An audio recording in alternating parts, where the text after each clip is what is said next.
প্রিয় সপ্তম শ্রেণীর ছাত্রছাত্রী, 2025-এর রায় মার্টিন প্রশ্ন বিচিত্রার ভূগোলের 7 নম্বর স্কুলের সমস্ত প্রশ্নের উত্তরগুলো করে দিলাম। 7 নম্বর স্কুল, কর্কট সংক্রান্তি বলা হয় 21শে জুন, অপশান এ। মুক্তিবেগের পরিমাণ সেকেন্ডে 11.2 কিমি, অপশান ডি। অধিবর্ষ বছরটি হলো 1996 খ্রিস্টাব্দ, অপশান এ। মূল মধ্যরেখা থেকে পূর্বে গেলে সময় এগিয়ে যায়, অপশান সি। পন্টিং ও টরাস পর্বতশ্রেণীর মাঝে রয়েছে আলতেনিয়া মালভূমি, অপশান বি। বিশ্বের বৃহত্তম সামুদ্রিক তৈলখনি হলো সাফানিয়া, অপশান বি। 2 দাগে 82°30' পূর্ব দ্রাঘিমার স্থানীয় সময়কে সারা ভারতের প্রমাণ সময় বলে ধরা হয়। বায়ুর চাপ মাপায় ব্যারোমিটার যন্ত্রের সাহায্যে রবি মার্ক কাকে বলে? 16 নম্বর পৃষ্ঠা 10 দাগের প্রশ্নের উত্তরটি তোমরা দেখো। 16 নম্বর পৃষ্ঠায় 10 দাগের প্রশ্নের উত্তরটি তোমরা দেখো। রবি মার্ক কাকে বলে? জিপিএস এর পুরো নাম গ্লোবাল প্রসেসিং সিস্টেম। অক্ষরেখার অপর নাম কি? সমাক্ষরেখা। কোন শহরকে চীনের ম্যানচেস্টার বলা হয়? সাংহাই শহরকে চীনের ম্যানচেস্টার বলা হয়।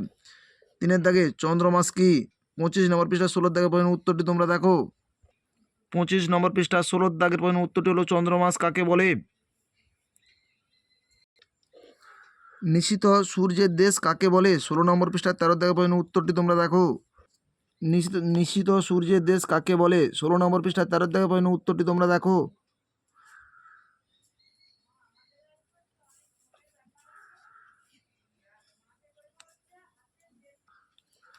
সমচাপ রেখা কাকে বলে? 74 নম্বর পৃষ্ঠা 5 দাগের প্রশ্নের উত্তরটি তোমরা দেখো।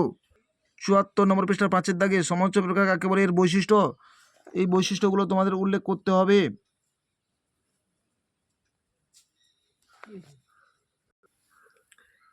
এশিয়া মহাদেশে উষ্ণ মরু জলবায়ু অঞ্চলের দুটি বৈশিষ্ট্য। 227 নম্বর পৃষ্ঠা 7 দাগের 5 পাঠের প্রশ্নের উত্তরটি তোমরা দেখো। 227 নম্বর পৃষ্ঠায় 7 পাঠের 5 পাঠের উত্তরটি দেখো। 227 নম্বর পৃষ্ঠা 7 প্রশ্নের 5 পাঠের প্রশ্নের উত্তরটি তোমাদের উল্লেখ করতে হবে। 4 দাগে অনুসুর অবস্থান ও অপসুর অবস্থানের মধ্যে পার্থক্য। 20 নম্বর পৃষ্ঠা 2 দাগে প্রশ্নের উত্তরটি তোমরা দেখো। 20 নম্বর পৃষ্ঠা 2 দাগে অপসুর ও অনুসুর অবস্থানের মধ্যে পার্থক্য অবশ্যই বিষয় উল্লেখ করবে।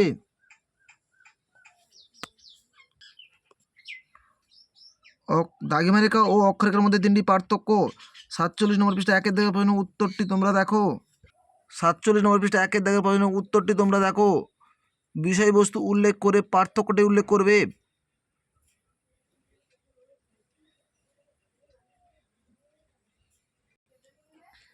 এশিয়ার উত্তর বাহিনী নদীগুলি প্রায় বন্যা হয় কেন? 235 নম্বর পৃষ্ঠা 1 দাগের প্রশ্নের উত্তরটি তোমরা দেখো। 235 নম্বর পৃষ্ঠায় 1 দাগের প্রশ্নের উত্তরটি তোমরা দেখো।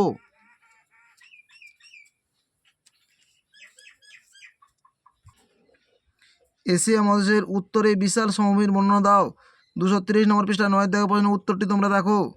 230 নম্বর পৃষ্ঠায় 9 দাগের প্রশ্নের উত্তরটি তোমাদের লিখতে হবে।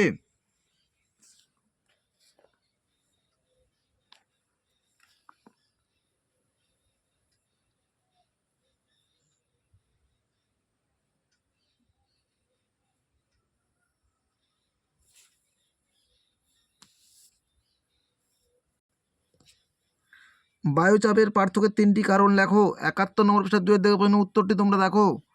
71 নম্বর পৃষ্ঠা 2 দাগের প্রশ্নের উত্তরটি তোমরা দেখো।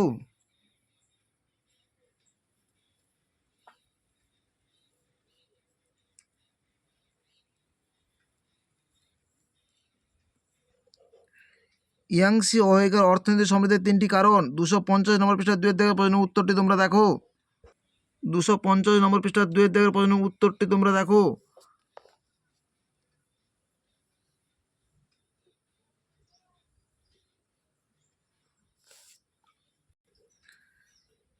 এশিয়া মহাদেশকে চরম বৈশিষ্ট্যের মহাদেশ বলা হয় কেন? 222 নম্বর পৃষ্ঠায় 1 দাগের প্রশ্নের উত্তরটি তোমরা দেখো।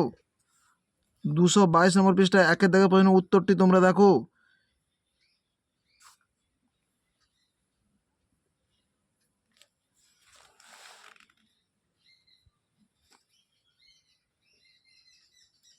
তোমরা অবশ্যই পাঠ্যপুস্তক বইটি খুব ভালো করে খুঁটিয়ে খুঁটিয়ে পড়বে। সপ্তম শ্রেণীর ভূগোলের সমস্ত স্কুলের ভিডিওগুলি আমাদের চ্যানেলে আপলোড করে দেওয়া হলো। যারা এখনও আমাদের চ্যানেলটিকে সাবস্ক্রাইব করোনি, অতি অবশ্যই সাবস্ক্রাইব করে আমাদের বেল আইকনটিকে ক্লিক করে রাখো এবং এইভাবে নতুন নতুন ভিডিও পাওয়ার জন্য আমাদের চ্যানেলে যারা এখনও সাবস্ক্রাইব করোনি, অতি অবশ্যই সাবস্ক্রাইব করে পাশে থাকা বেল আইকনটিকে ক্লিক করো আরও নতুন নতুন ভিডিও পাওয়ার জন্য।